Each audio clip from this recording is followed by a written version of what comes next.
அண்ணுதல் அப்படின்னா நெருங்குதல், அண்ணா அப்படின்னா நெருங்க முடியாத மலை. யார் நெருங்க முடியாத மலை? ஆணவம் உள்ளவர்கள் நெருங்க முடியாத மலை.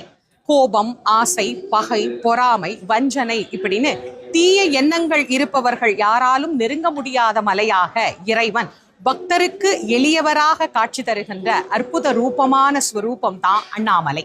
இந்த அண்ணாமலையில இறைவன் இயற்கையின் வடிவமாகவே நமக்கு காட்சி தருகின்றார். மலையினுடைய வடிவமாகவே இங்கு சிவபெருமான் காட்சி தருவது போல திருக்கையிலையிலும் இறைவன் மலையினுடைய வடிவமாகவே நமக்கு காட்சி தருகின்றார். கைலை யாத்திரை என்பது எல்லோருக்கும் எளிமையான யாத்திரை அல்ல. ஆனால் அண்ணாமலையார் எளியவர்க்கு எளியவராக காட்சி தர வேண்டும் அப்படிங்கிறதுக்காகவே இங்கே மலையின் வடிவமாகவும் உள்ளே லிங்கத்தின் வடிவமாகவும் நமக்கு காட்சி தந்து அருளுகின்றார். இந்த அழகான அண்ணாமலையார் ஜோதி பிழம்பாக நின்று நமக்கு அருள் புரிந்த நாள் தான் தீபத் திருநாள்.